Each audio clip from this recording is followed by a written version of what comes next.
Richard Skipper celebrates. Every show is a celebration. Each show, Richard delivers the artists you love, showcasing what makes them unique. Never gossipy.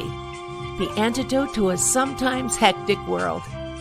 Now, here's your host, Richard Skipper.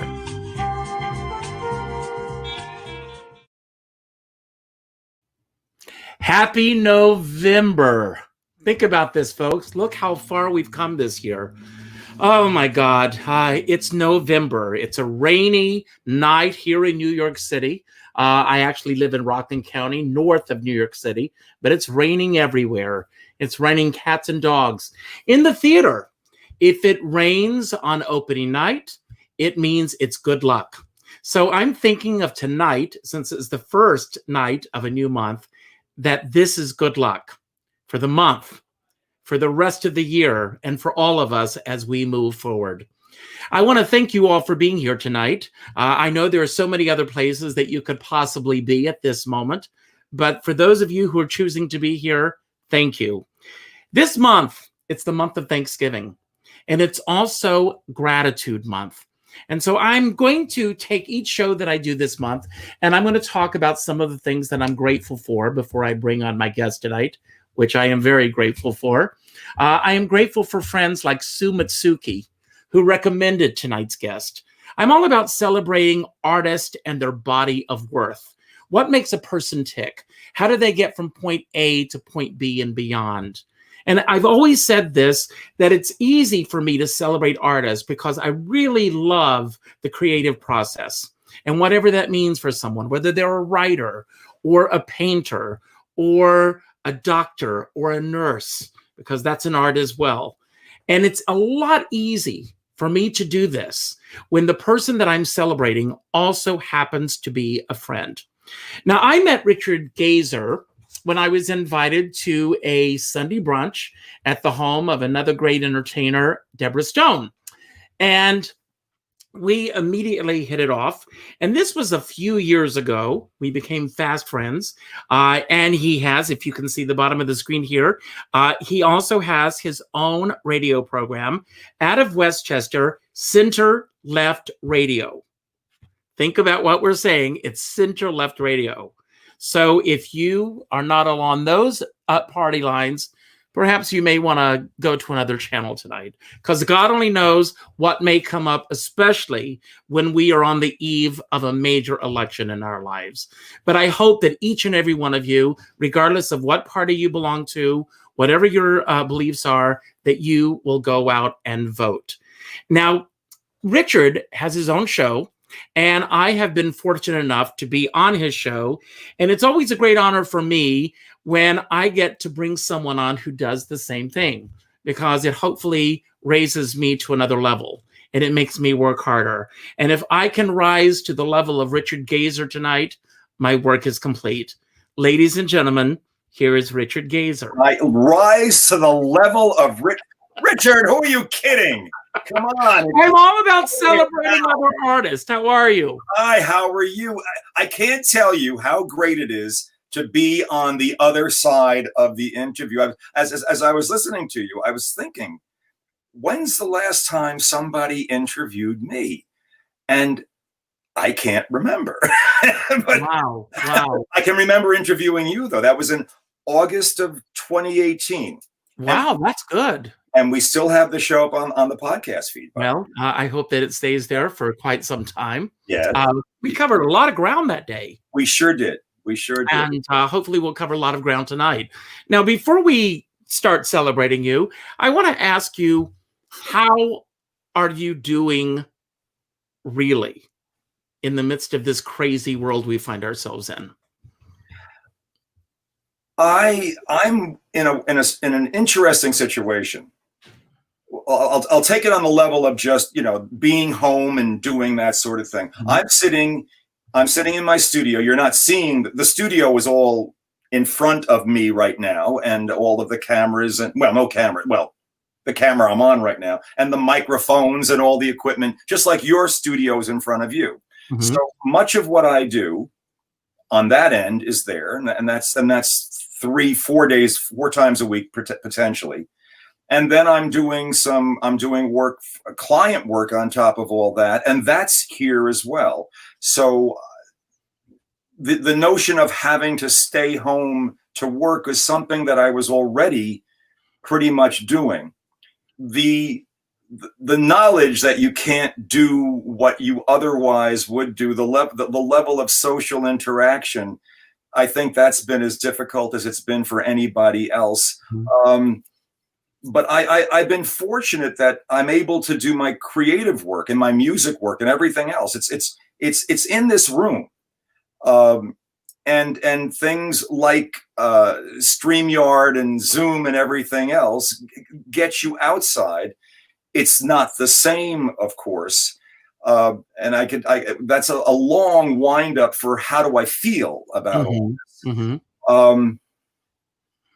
I wish it were over. I wish that we could be rational on a national level about taking responsibility for what we need to do in order to get out of this. And the people you were warning about this going political, it might go there a lot faster than either of us anticipated. But there's this whole notion of national responsibility that, and I find this disturbing. That's the only word I could use. That we're finding ways to elevate our fear over our hopefulness. And I can't believe that you said this, because this is what I've been saying all along. I believe that we have reached a point in this country where I'm going to venture to say at least 65 to 70%, the percentages may be a little higher, operate from fear instead of hope. And that's where we got off kilter. And again, I am not taking political sides with what I'm saying. This is just what I believe. I also believe, as far as the taking responsibility aspect of it, that it has a lot to do with the fact that we live in a very entitled culture. I was watching the news last night, and I scream at the TV a lot. And I'm not always screaming at the politicians. I'm not always screaming at the news pundits. I find myself screaming at the people that are being interviewed on the street. And a woman that was being interviewed last night on the street was talking about the fact that we have been asked not to have huge Thanksgivings this year. And she said, I feel like I am being bullied into submission. If I want to have a huge crowd for Thanksgiving, I should be able to have that. And I think it's come down to a point of entitlement rather than thinking about what's the greater good. It's like, where is this about me? But I want to go back for a moment, and I want to ask you, with everything that's come on, I mean, with me setting up a studio in my home, doing all the things that I personally would love to be doing on stage. Your perfect lighting and my very imperfect lighting shows which of us does this on camera and which of us does it as an audio thing and a radio thing. This is made for radio, what you're seeing right now. Matt Berman, if you see this, I thank you for all the work that you helped to get me to this point. But I want to ask you, with everything that's been going on since March, what have you embraced as part as these changes in your life? And what do you find yourself resisting, going through this? Oh, boy. Because I'm so involved in a political talk show, a lot of that falls along political. I mean, getting just past the personal part, and I was just starting to talk about that a bit, but as far as what I'm embracing, I can't help but recognize, I keep going back to fear and irresponsibility. This is the thing that I keep seeing again and again, and I keep trying. I mean, the show is called The Progressive Voice, The Progressive Sound of Hope, Politics, and Jazz, and I'm always trying to inject that into the shows. But I got to be honest with you, man. It gets difficult sometimes. It's been harder and harder to just do a show on hope. I used to force myself once every 2 weeks at a minimum to avoid the entire political process entirely and go into something on a science story, something about some discovery when the Mars rover was moving. I mean, we've been doing this now for 3.5 years, so there's been a lot happening scientifically. And to me, well, let me ask you a question. Did all this begin for you because of the political climate that we are in? The show. Yeah. We one evening, in fact, it was the night of the presidential inauguration, January 20th of 2017, I guess.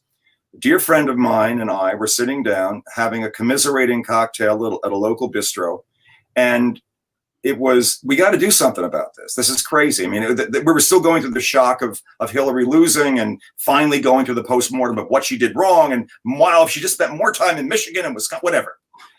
And it was, well, and he looked at me, and I think, I don't recall if you've met him, Capo Casanda, but in any event, he has a heavy French accent. He was a former, very, very high up in Citigroup. And he said, you've got to do what you used to do for clients and everything. Now you got to do it for yourself, and you got to do it for everybody. You got to do a show.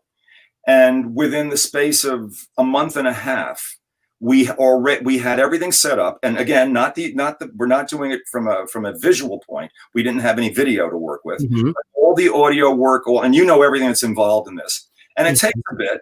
And we were doing experimental shows within a month and a half, just to express the need to not fall down the rabbit hole with everything that Donald was trying to drag down the rabbit hole with him, and just to feel that I had something more than just staring and yelling at TV sets and getting into arguments with family members that I could do. And that's been the motivation for keeping the show going now for 3.5 years, Center Left Radio. And now, were you political prior to this or not? Yes, I would say I was always somewhat political, but this situation, starting in 2015, 16, and then the election and everything else, has just drove me to an inevitable place. And the odd thing is that as we started doing the show and started talking about hope and fear and everything that I recognized was going on, that was the point. As the show started, and I'm not trying to segue my own show here. I'm not doing the interview. You are. No, absolutely segue your own show. But the book, this basically was hitting the same exact themes as the show was hitting. And it's not because I tried to restructure the book to do that. This is your book that's coming out on December 4th, I think it is, called The Prison Dialogue. Prison Dialogue. And here it is. Yeah. Isn't that amazing how things just pop up like that? But yeah, and what had happened was I had spent the prior 7 years, almost 8 years, writing a series of screenplays. I didn't set out to write 4 screenplays in a miniseries, but I was sitting around with a bunch of friends about, I don't know, now is it 10, 11 years, whatever it might be. And we're at somebody's house down in Jersey, and we're in a backyard, and it's in the fall, and it's getting a little chilly, and the wine is flowing freely, and we're laughing and having a great time. A little earlier in the season than this, let's say. And we started talking about West Side Story. Just who knows what. And I've always been a huge fan of West Side Story. It's just something about it. I've always thought that Natalie Wood, no, it shouldn't work. They should have had a real Puerto Rican actress. Which is coming up in the new version of West Side. Right. If we can ever get the Broadway version going, that's the other thing. Well, now I'm talking about the movie version. You know, I've heard very little about it. The movie version is finished. It's in the can. It's ready. Steven Spielberg. It is ready, and it is what's the appropriate term? The casting is appropriate to the characters that they're playing, and it was scheduled to open, and then COVID hit, and it's now been put off until December of 2021. I had heard, and I got it wrong. I had heard that it was simply still in the pre-production state, but they actually have it in the can already. It's finished. It's ready to go. Yes. Well, you just made my night right there. I mean, it's ready to be seen. Now, I want to ask you. I mean, Deborah Stone is watching tonight. We met at her dinner. How long ago was that? Because we sat down for an early brunch, right? And it was at least 5 to 6 hours later when we got up to leave this party, this brunch, because it was so fresh, and the wounds were still so fresh with all of us, with what was happening in this country, that it's exactly where we went with the conversation, and it was scintillating, When you're asking when that was exactly, and maybe Deborah will be able to tell us how long Deborah, ago. where are you? Jump in somewhere over here. Because I want to go back to your early beginnings with. Were you pursuing a career as a writer, or going into broadcasting, or what were your goals? Take us back to the 5-year-old Richard Gayzur and how he envisioned himself on this planet that we're on. Oh my. I always liked the idea of public speaking when I was in high school. Sorry, Deborah says it was around 2017. Okay. Oh, good. Okay. Yeah. I always liked doing public speaking. So it was something that I was going to do one way or the other. When I started, around the time when I started law school, by the time I was in law school, I was managing, and this is all part of the answer. Forgive me. As you've noticed, I tend to drift as I answer here, and the hands go also. That's another thing. But I was managing a foreign exchange during the day when they had, before there were euros, when there were all sorts of currency. So we're actually trading dollars for cash currency, doing some other financial instruments and stuff like that. In the evening, going to law school, and 3 nights a week working on the Gordon Hammett show on NBC from midnight to 4 a.m. I don't know when I slept, but this is what you do when you're a kid.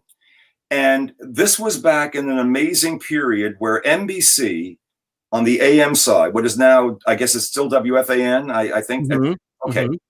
There was a period when Wolfman Jack, Murray the K, and Bruce Morrow had all migrated to the last of the rock and roll AM stations in New York.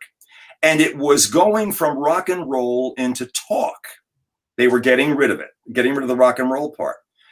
I, at a party, through someone I knew who invited me, met the producer for a guy named Gordon Hammett, rest his soul, long gone. But Gordon was one of the new people that NBC was bringing in on the talk side.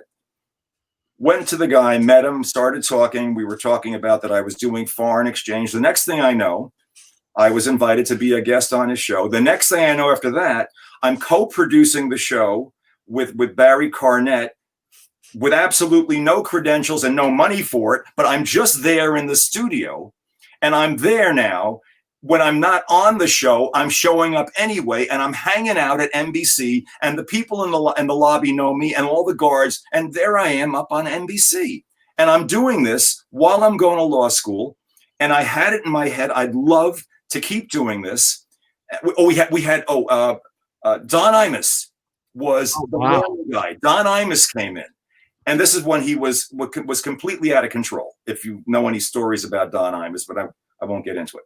And I thought that would be a great way to continue on. But me being me, I don't want to say I sabotaged it, but I didn't find a way to keep pursuing it. I was going through a period in my life that lasted much, much longer than it should have, where I felt, because of certain things that had happened a little earlier, that things that were good could just be taken away.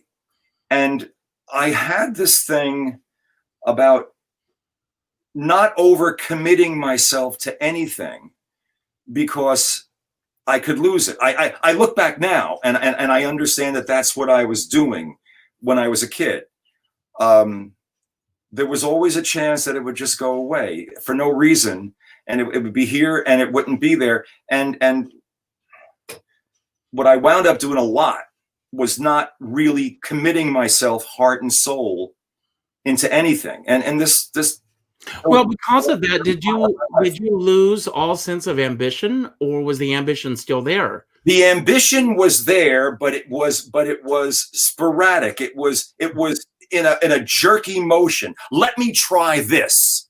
And so I veered into all sorts of things. So I got into music, and I did the radio thing, and I was writing commercial stuff, but only for the people I was working for. And I kept defaulting. I spent an inordinate amount of time defaulting into positions, being what I thought would be what people would feel okay about me, and therefore I would last longer there, and I wouldn't, they're not going to get rid of me.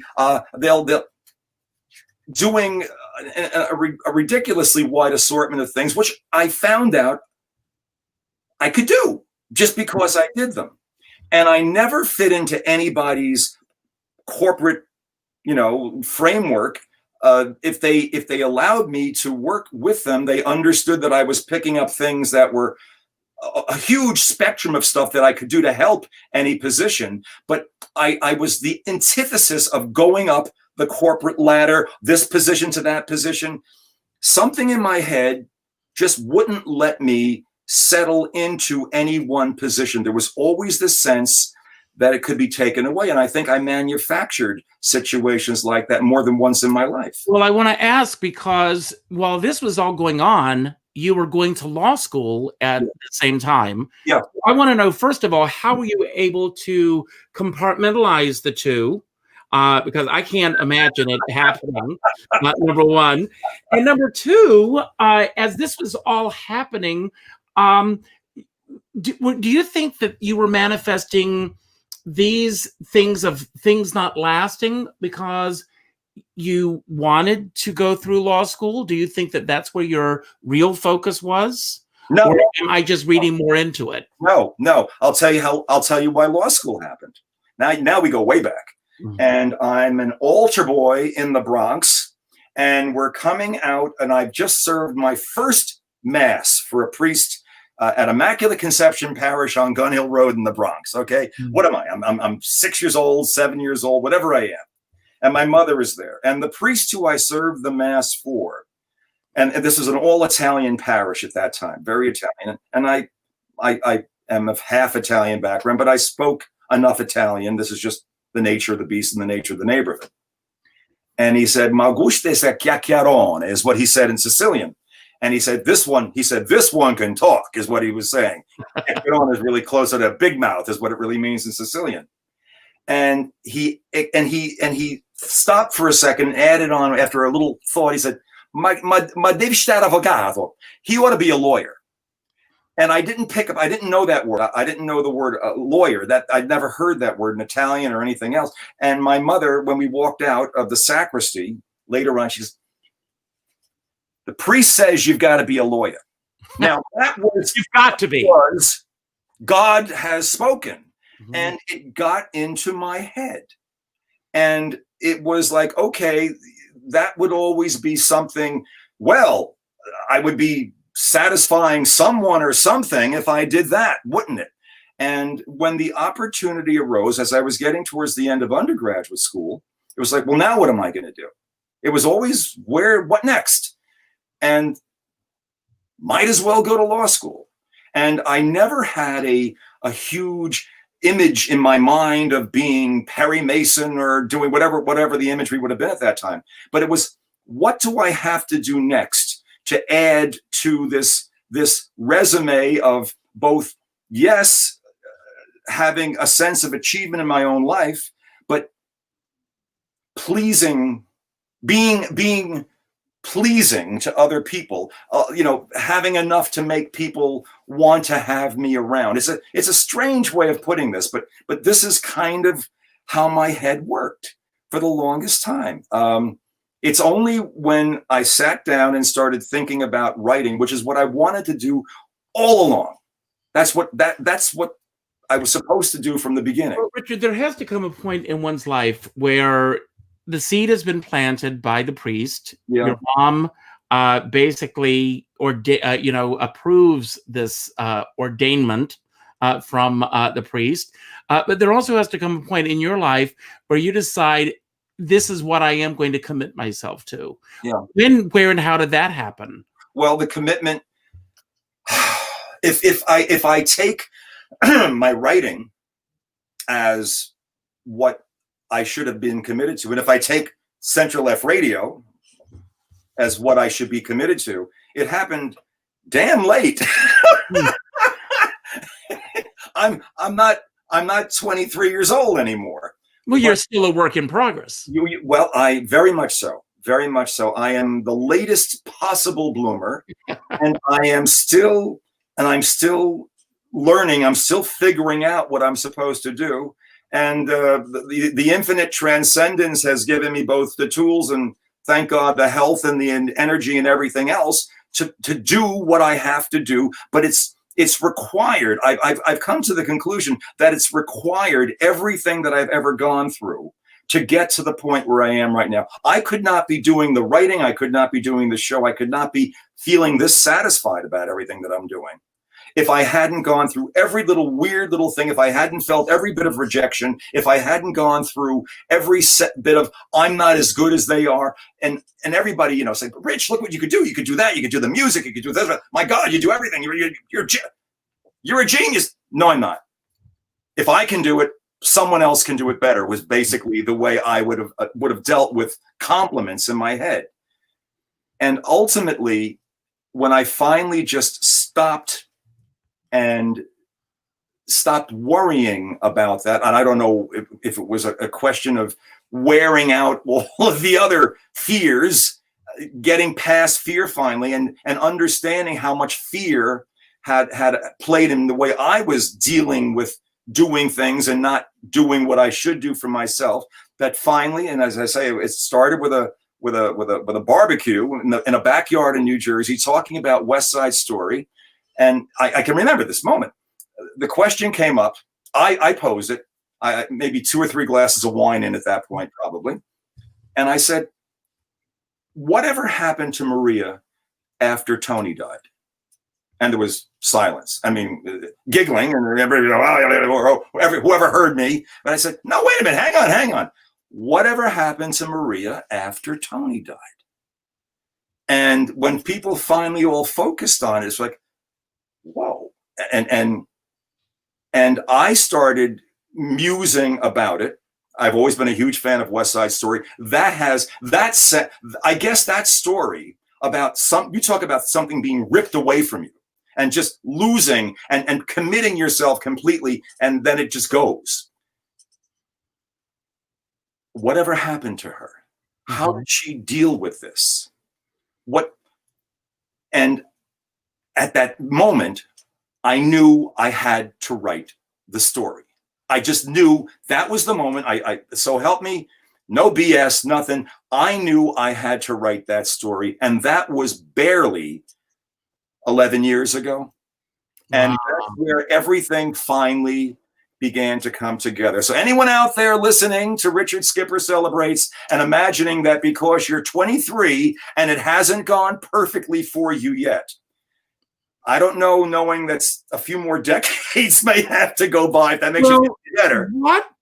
What was your process in writing the book? I mean, life is going on with you, obviously. You have Center Left Radio. You're a lawyer.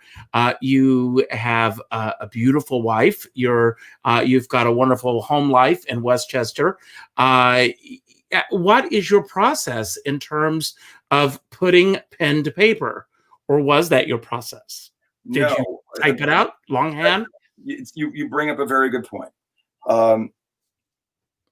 I had written a lot of scripts in corporate communication. I was always a VP of something. I was always the VP of corporate communications in several different shops, Blue Cross, Multiplan. I just I went through a lot of different organizations in the healthcare arena.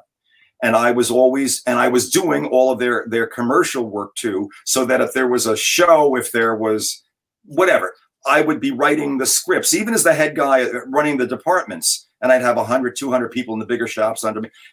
I loved to always do the writing. It was natural to go ahead and start writing the story about this alter ego, or this other Maria. I quickly figured out if I tried writing about the real Maria, and this was the other big part, I'm going to have copyright issues. Thank God law school taught me that much. I'm going to have copyright issues up the yin-yang. So I had to reinvent Maria. Well, I'm going to ask you about this as a lawyer. Is the character, the main character, is she named Maria? No, dare not. No. She's named Teresa Maria Betancourt. Now, of course, West Side Story is based on Romeo and Juliet. Right. And if you know anything about the history, and that'll be another whole show, about the original concept of the show, which did not happen the way they originally envisioned it and everything. And this was a creative process. I think it's a great parlor game to come along and create the after story. There are so many wonderful books and things that we have. Years ago, someone wrote the book Scarlet, which told the after story of Scarlett O'Hara after Rhett leaves her. And I never read the book. And I never read the book because what was going on in my imagination was better for me. Yeah. You've chosen to create this book. Was that just your underlying theme in the book? And will people who are not watching the show tonight, who happen to pick up the book, will they have any idea that this is a continuation of that story?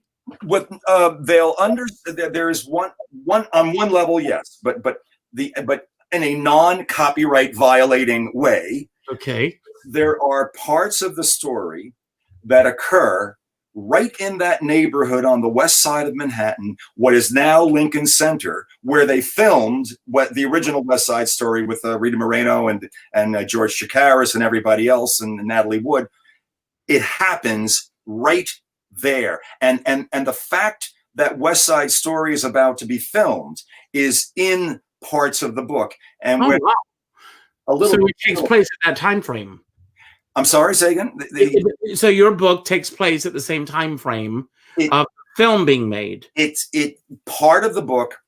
Well, then maybe I should give you a little bit a quick synopsis anyway. Let's say we begin the book somewhere around 2017, 2018. And a woman who has had an outrageously successful career as an investment banker.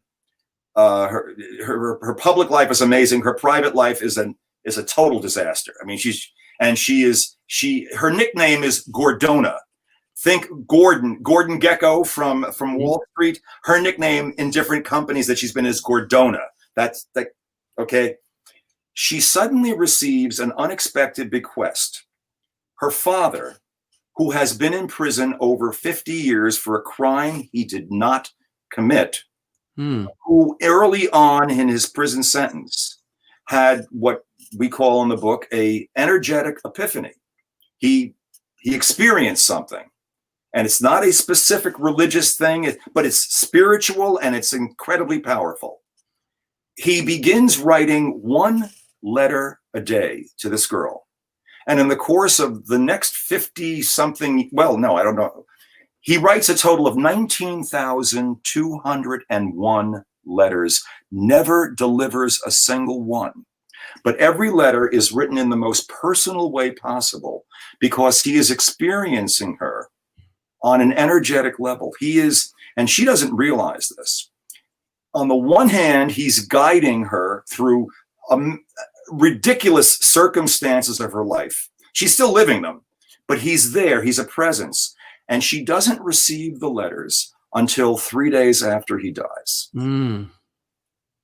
That's in 2017. She's 56, 57 years old. So much of what happens in the book is her selecting a series of letters that pushed her buttons. 19,201. She selects 10 because we find out later they push a lot of buttons for her.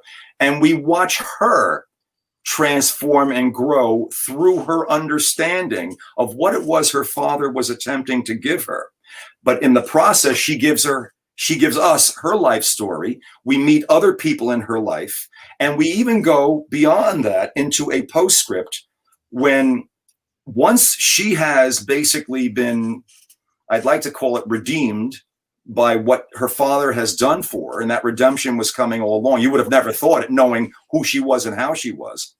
The postscript is about what happened because the world, the fear level, just like her fear level was so high, nothing could happen. She was able to suppress her fear, elevate her love, and essentially allow change to happen. That's what the magical constant of our lives is, change. But the planet, and America in particular, has not been able to keep up with that. And it has some rather frightening consequences. But there's a postscript that, well, Mom said don't give it all away. Don't. Yeah. But again, I mean, it sounds fascinating to me. Yeah. And this all came out of the conversation that you had at this barbecue. In fact, the conversation at the barbecue began the first story, which is Dear Me Rona. That first screenplay was Dear Me Rona. Fred Caruso was all ready to produce it. Fred Caruso, The Godfather, Hunt for Red October, all that stuff. Fred was all set to do it. Hollywood finally began feeling the money crunch coming from the recession. And I have a letter on the wall. I might have shown it to you. No. You haven't been here, have you? No. I've been there. When you were, I'll show you. And Rich, the money is not happening. Not, gee, I like you, you're a nice guy. You know how compliments work in Hollywood. They're the cheapest thing in the world. Letters and details, I can't do it. I don't have the money, but I want to do it. And as soon as this works out, I want to do I want to do your movie. And that plus another conversation was, well, why don't you just keep writing more? And I allowed myself whatever I had begun to go through. And I was beginning to see a doctor of energy medicine myself. And in writing what I write about, I am literally preaching what I've practiced. It's I guess the other way around. I hope it's not preaching. I don't think it is the way it's written. But I began recognizing the reality. I was seeing this could go on for too long, but someone who was helping me understand how to basically undo what I now call in the book as well, negative frequencies that we inherit. The things that prevent us from becoming what we can be, the things that would lead someone like myself to live with a constant fear that it's all going to get ripped away any second. And I began to deal with that. And I was in the midst of writing when I first began going through this process with this doctor of energy. Richard, was there a particular moment in your life where something happened that put you on that path? What is it that in your life that makes you feel that these things that you work for are going to be ripped away from you? Well, it's a very, very specific thing that started. I'll say it on air. What the hell? I'll tell the story since you asked, and since I'm so quiet about these things anyway. I was going to what was then the top high school in the country, and it was the end of my junior year.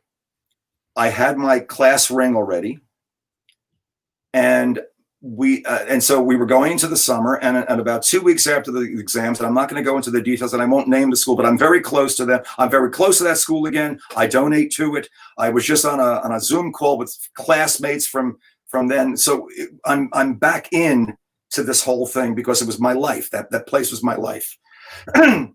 You're gone. You're out. I'm here. My public teaching coach had failed me in Homeric Greek. And I trusted this guy. He gave me all the speeches I did. He was the guy who put me out there. I won awards left and right for the school. He flunked me in Homeric Greek. I knew I wasn't doing great, but if something was that bad, you'd let me know, wouldn't you? And give me I was the top public speaker. And suddenly my whole life, which evolved and revolved around the school, going from the projects in the morning down to this school on 85th Street and Park Avenue. That was my life. And it was gone. And I trusted this guy. And he was the one that was supposed to be helped. And that. Why do you think that happened? Why did it happen? Mm-hmm. It winds up in talking now with that school that they had a unwritten policy that they culled students out all the time. At the time I was going there, it was 100% scholarship school. 100% scholarship. In order to allow the Sedgwick, I'm saying it legally, the Sedgwick Trust, but it's the grant, the money that was there and that was throwing off income, et cetera, to keep it going. They would start in early freshman year, bringing a bunch of kids in, a whole bunch, but they would keep culling and culling and culling and culling. And there was no set policy that any one of us knew about, but it would suddenly happen that someone would be gone. And you look around you and suddenly, well, they were here last semester and they're gone. And it's not based on anything except for that process. Say what? It's not based on anything other than just the process of them calling everybody out. Why they would do this? Right. Well, yeah. I mean, obviously your marks, it could be marks. It could be behavior. It could be failure to follow school regulations, and that could have you weren't being religiously sufficient, but typically it was grades. It was grades. My assumption is that you threw everything, your entire being into this program. Everything. And then this unfortunately gets ripped away from you. Yeah. And it must have felt at the time as if part of your identity was being ripped away as well. But were there other moments in quick succession that happened after that continued you on this path? It was more what oh boy. Wow, can you interview? Whoa. So that's why I haven't been interviewed. That's why I like being on the other side. Damn, Richard. No, these things fascinate me. It just fascinates me. I'm going with it, man. I'm going with it. I'm here, and that's why I'm here. I think. This is a therapy session for tonight, folks. This is 30. No, I mean, really. I hope your listeners and viewers don't mind this turning into a therapy session here, but here it is. I think I created most of the loss by how I was performing,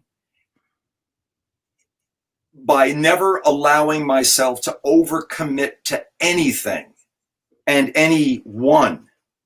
I was always ready to jump away. I was always ready to get out of something. Did that happen in your relationships as well? How deep into therapy do we want to go here? No. Stop listening. You know, as I'm listening to you right now, yeah. I think that what you're saying, and I hope that everyone is listening right now, our very way of life, on March 12th, here in New York especially, was ripped away from us. Yeah. In terms of moving forward, I mean, people's career. Look at the theaters, you know, right now. So many people, entertainers, performers, wardrobe people, ushers, box office, merchandise people, all the way down the list. Their entire way of life has been upended. And there must be for yourself, obviously, you have a book coming out, you have a successful radio station, you have a successful show. Yeah. How did you get through it all? Well, you're back to going back, COVID and me, a tale. Yeah. Part one. Really, may I have this dance, please? Yes. Yes.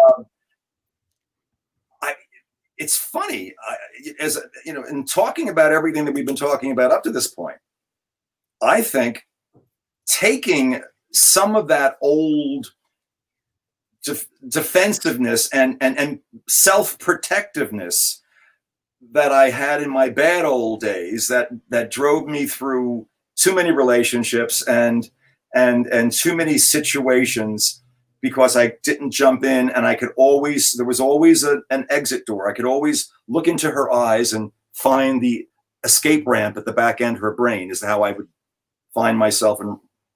Long story.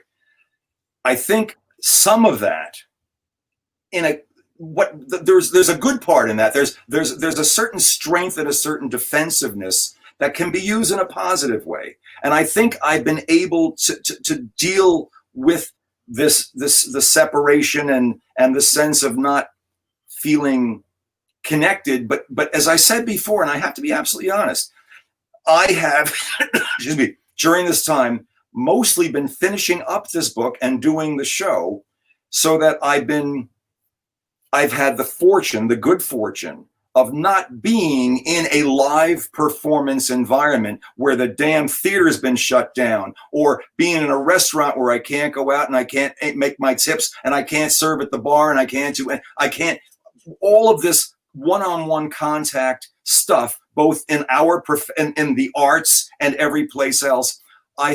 I've been blessed, and I think of it as there's a reason why, because I'm supposed to get this stuff done now. The universe has a plan, this non-anthropomorphic version of God, which is bigger than anything out there. I refer to in the book, I refer to the infinite transcendence, the loving oneness. I try to avoid. And I understand religion has to be there. We absolutely need it. We need all of that. But I deal with what was pre-religion, was our energy, and my energetic signature, the thing that makes me my soul, that particular compilation of energy that works with me, the way it's working with the universe right now, says that, Rich, you can feel okay about working from home and doing what you're doing, and it's not going to interrupt you, and it's not going to screw things up, because you've got to get this stuff out. There's a reason why you're doing this book and doing this show, maybe the show too, but that's it. And so you've asked me several times, why? How do you feel? I don't feel that negative, super negative thing. I feel like I'm doing what I'm supposed to be doing in this environment, given where I came from and given what I've written and the importance of what I've written. The Prison Dialogue is not just a nice book that I want to sell a whole million copies with and everything and make a ton of money. It's important. It has a message. It's talking about how can we get to a point of regenerating hope. And it comes out with one simple rule. This guy in prison comes up with one rule. You may not pass along the hurtful things that were passed on to you. Thank you. Thank you. Oh, there's a corollary. You must pass along the good things that were passed on to you. Sounds simple. It's very simple. But when you track through all of the implications of that, and knowing how do I know it was bad? Sometimes it feels good. How do I know it was passed along? Where did I get it from? How do I not pass it along? There are so many layers and implications. And then how do I pass what was good? How do I know it was good? And you find again that the starting point of all of this is suppressing your fear. Finding a way to deal with fear and suppress it. Everything we're going through with Trump, everything we're going through with politics, everything we're going through and feeling bad about what COVID is doing is our fears about what is happening to us, what's happening to others, rather than understanding that there may be a hopeful thing, a Richard Skipperish thing. That I will use a perfect example that goes along the lines of what you're saying right now, and that's 9/11. After 9/11, the way that we flew, the way that we lived our lives changed in an instant. Going through TSA, doing the checks, not being able to bring bottles of water And how many years ago was that now? Oh my goodness. We're 19 years. 19 years ago?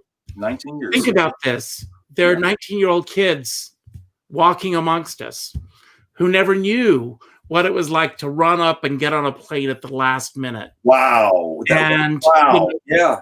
You know, all those moments that, you know, we have in our lives, and you look at where we are right now, and this idea of, I mean, when I walk out the door now, the last thing I do, you know, I grab my keys and I grab my mask because it's a habit. And it's already become a habit within the last, 8-9 months of our lives, that this is what we do. This is what we need to do to get to the next level. Yeah. Jane Fonda says there needs to be a statute of limitations as to how long you hold on to this. And I'm looking at the clock, and we're going to run out of time, but I do want to ask you, with this book, because I want to encourage everyone to read it, and I'm going to talk about that in a moment, but when did you know that the book was completed? Obviously, it has to get to the publishers. What was that moment where you said, this is the book? Hey, I wrote the 4 screenplays that the book introduces before I wrote the book. I knew what the book had to be. The book was written because Fred Caruso said, Rich, you've gone this far, write the book. And I did. That's the genesis. When did I know it was completed? When it was completed in my mind within the first week that I concept. Once I knew I had to write the book, the whole thing came together, because it's basically picking parts from the 4 screenplays and from the miniseries, which was already written. When it was actually done is when I basically had to tie my damned hands behind my back, because I'm the most compulsive editor in the world. And I literally would be editing this damn thing right now if it had not gone to print, and if the Kindle version was not ready to go out. And Amazon is already sitting on the Kindle version right now. And if it hadn't been for that, I'd be editing the damn thing right now. So I've never known that it was absolutely done. And this is a bit of a hangover from, there's when there's something that's absolutely mine, then I have to polish it. And that's the beauty of having a good agent or a good consultant or someone working with you in a professional environment, saying, wait a minute, pull you back. Let the message come through. Let what you're doing be as good as I see it being.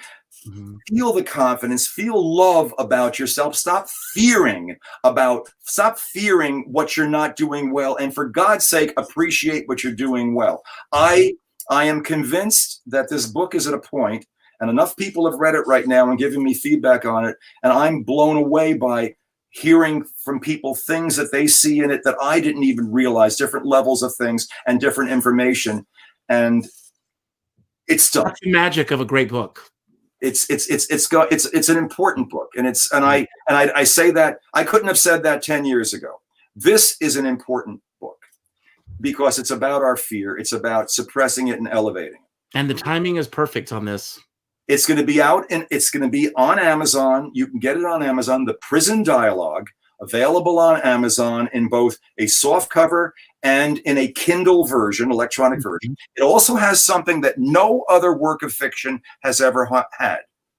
As I was telling you the story about the father who's been in prison, well, just before he dies, he creates a video for his daughter, who's never met him. And it's in the book, the link to that video. You get to a point in the book, if you're reading the soft cover version, it's page 222 on the bottom. And if you're in Kindle, I don't know, with Kindle, it's a variable page width. When you get to it, you hit that link, and you, the reader, go from reading and imagining into actually seeing it. This character. That's great. It's never been done in fiction before. And then when you've done it, you come back and you go back into the Kindle version again. Well, Richard, just as you and I said this morning, we could go on forever and ever and ever. And I do keep these shows at an hour because otherwise I would keep people here all night long. I want to thank everyone for being here. I hope you all enjoyed tonight's show. And if you did, and if you haven't done so already, please go to my website, richardskipper.com, sign my guest book with your thoughts about tonight, because that helps to boost me in other markets. I also always ask everyone to go out and do something nice for somebody else without expecting anything in return. Yeah. It's gratitude month. Yeah. Be grateful for the people that we have in our lives. I'm grateful for Richard. I'm grateful for Deborah Stone for bringing us together. I'm grateful for Sumit Suki for suggesting this program tonight. Tomorrow afternoon at 5 o'clock, I'm going to be interviewing another dear friend, Joe Brancato from Penguin Rep here in Stony Point. And we will be talking about all the things, and we're getting closer to Tuesday. If you haven't done so already, vote. Let your voice be heard. Getting back to going out and doing something nice for somebody else without expecting anything in return. The book is not out yet, but it's coming out next month. So I want you all to go to your Facebook friends list tonight, and I want you to look at the first name that pops up in your friends list, and I want you to send them this book for the holidays. And I promise you, I will do the same thing. But I'm going to buy 2 copies because I want a copy for myself. Thank you. Before we sign off tonight, Richard, I want to give you the last word. Anything you want to say about anything that we've talked about tonight, anything that's on your mind about anything that we didn't say tonight, or any message that you want to send out into the universe and the world, this is your platform. I thank you for doing this, and I want to have you back sometime. It's never too late. The point comes out in the book, and it's come out to me in my life. It's never too late. Because we're energetic beings, because of all the things that are in our soul are energy-based. Energy has no time frames. It can be affected, it can be changed. It's the possibility of change is perpetual. The possibility of positive change is perpetual. It begins with willfully suppressing your fears. And that sounds easy, but you have to learn about how to do it. But it's never too late. And before I let you go, because we focused a lot on the book tonight, but when is your next broadcast? The next broadcast will be tomorrow morning, Center Left Radio. I put my radio voice on. www.centerlefttalkradio, one word, centerlefttalkradio.com. And that'll be tomorrow morning. It'll be up on air. The new show will be up by somewhere around 8 o'clock tomorrow morning. Would you put the link on my page? I certainly will. Thank you so much. Everyone, have a great night and go out and make tomorrow a better day. Thank you. Thank you, Richard. Thank you.